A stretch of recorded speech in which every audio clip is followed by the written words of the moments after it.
Hello, everybody. Welcome. I haven't talked to you in a long time. I haven't made a video, I think, in over a month like this, just talking.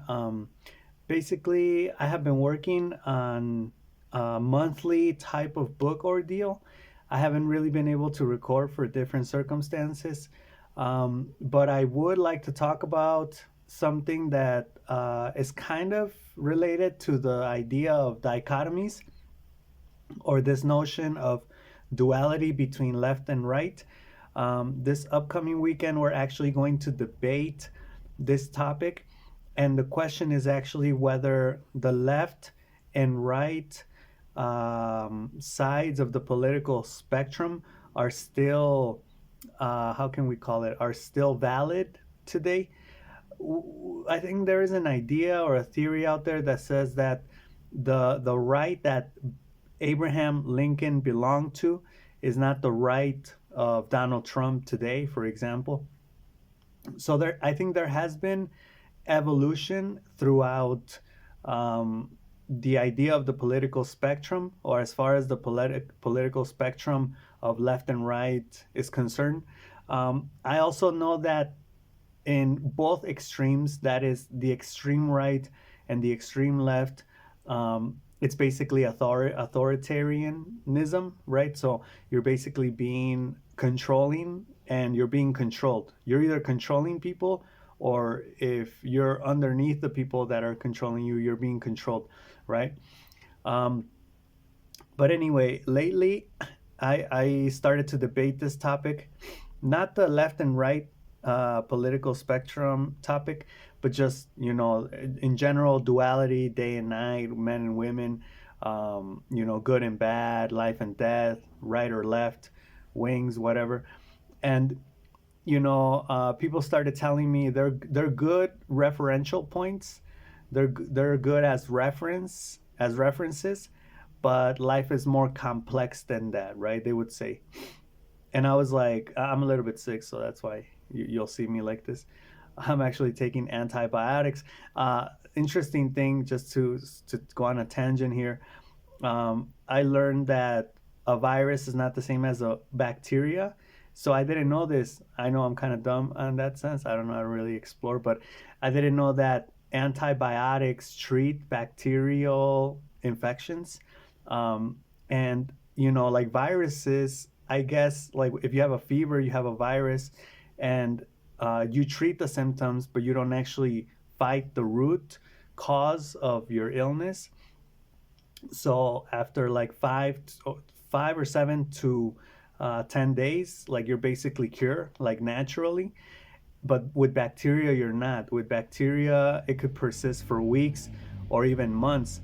So what I have, which is like right here, as they say, like from the chest to the nose, it's in my mouth, it's in my nose, and my throat, I guess, is back. It's well, there's suspicion, or there's cause to believe that it's bacterial, or there's a sort of bacteria there. So they gave me antibiotics, and I have to take them for a week. I just started yesterday, and it makes sense because this has been going on for weeks. I've been like this for weeks now, for possibly like 2 months, and for a really long time before that. Anyway, so yeah. Anyway, I thought I'd just mention that the bacteria medication or antibiotics medication was fundamentally developed or invented by Alexander Fleming when he accidentally discovered penicillin.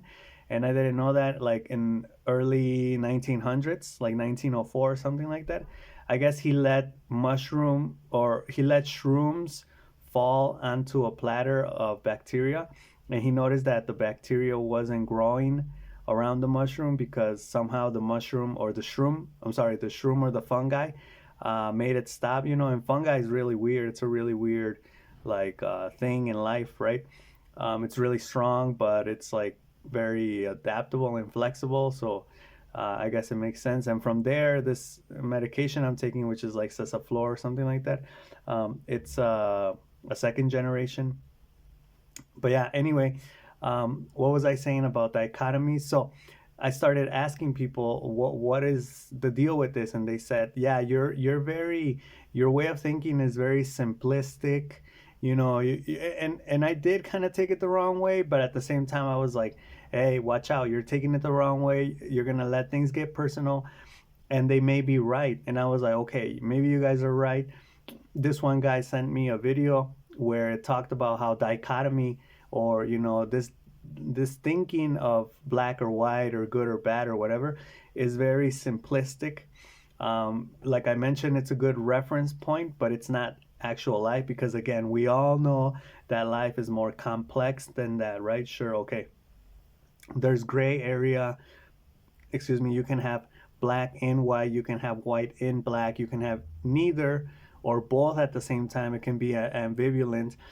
So this guy sends me the video, and in it he first starts off by saying this is a way of thinking about things, but there are other ways. And then he talks about grades or levels or gradients, or which is basically like the spectrum, right? Where in order to get to black from white, right, you have to go through a spectrum, right? And that spectrum is complex, right? Because it has different shades. And then it's like, when is it actually day, when is it actually night, right? Think of sunrise or sunset, right? The in betweens, basically. And I was like, yeah, I thought about that before. But then he mentioned something else which was very interesting, which was the quadrant. Now the quadrant is where I'm actually at, and I find it very interesting. To me, it's just two pairs of dichotomies, right? With the and he actually gives the example of the political spectrum of right versus left wings, right? And he mentions, well, you have the right wing, you have the left wing, and you can look up this quadrant on Google. Just look up political quadrant. There's right and left, right? On the right side there's right, on the left side there's left, but then there's up and bottom. And on the top, I think it says authoritarianism, and on the bottom it says libertarianism, or libertarian, or something like that, right?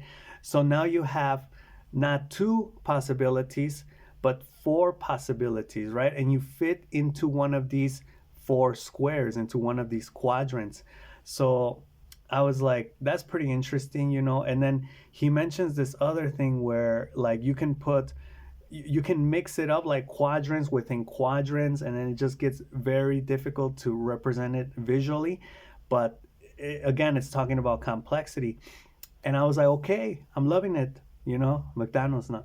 I'm loving it, but I was like, okay, I want to talk about this, But it's kind of hard because people just, they either don't want to talk about it, they get defensive, they're tired, right? But I was like, okay, I may be wrong, even though this is what esoteric religion says, this is what esoteric teachings, Carl Jung, this is what many people say, start with dichotomies, start with black and white. But okay, maybe it's too simplistic, there's more complex things. And I think that's why people say that. They say it's more complex than that, and they just want to leave it at that, right? They want to think they're so smart by saying it's more complex than black and white, and then that's it, bye. And it's like, no, no, no, get back here. Let's talk about complexity then. Let's get into, the different levels, like at one point I spoke about dichotomies within dichotomies, right? And I think it's very hard to escape dichotomies, or this duality thinking. um but anyway, yeah, I was gonna say something else, but I forgot. I guess that's everything I got for this video, guys. I hope you enjoyed it. Currently I'm at that stage where I'm like, trying to figure out if there is an escape from dichotomy thinking, or not. And oh yeah, and I remember what I was gonna say. I found out something very interesting. I mean, I watched this movie called Yentl from 1983. I recommend you watch it if you're into. Well, it's more like romance drama, but Jewish tradition, Jewish religion, Jewish culture is very interesting, because I didn't know a lot of things. I mean, I've always kind of been interesting, ever since, like, I started taking off Saturdays and working starting from Sunday. And I know Jewish people do that. They have their Sabbath, right, which is from Friday night to Saturday night, where they rest. There's even like a category of things that you're not supposed to do. And I didn't know that from a very young age. There's something called the Talmud, which I wanna start reading it. And this actually comes from Robert Greene, which led me to start reading A Treasury of Jewish Folklore by Nathan Alsobel. That's on Google. You can get it. And there's just all these parables of Jewish stories that are like so they're fascinating. They make you think. Some of them they're not complex, but they're not that easy to get, right? Like I've used ChatGPT to explain to me some of them, some of the parables, but it's very interesting. From a young age, the Talmud teaches you to interpret, debate, discuss, question.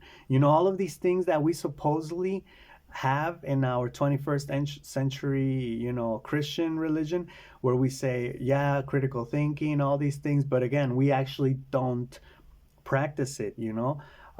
Some things that we can talk about are, for example, the movie Yentl talks about a woman, or it shows a woman, or it's about a woman that wants to study, right? Like the men do, but they don't let her because this was back in the 19th century.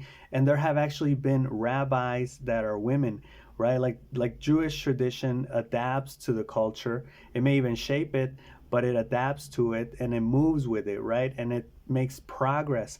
So it's like, and I'm gonna start watching The Fiddler on the Roof, which is on Prime Video, and he mentioned something very interesting. He says, in order for balance, I think in the beginning he's saying, in order to have balance, you need one thing to have balance, and that is tradition. And I was like, yes, sir, tradition, because especially in a world that's constantly changing, you need an anchor, you need something to hold on to, right? And I'm not saying that you can't move with it, but you need that tradition, the fundamentals, so then you can move from there beyond and make progress, and that's the balance, right? The context gives you the chaos and the change and the transformation, and you yourself need to be in line with yourself, coherent, and also based on tradition and with certain values, so you can take it from there, and then it becomes this mix and match of different energies, right?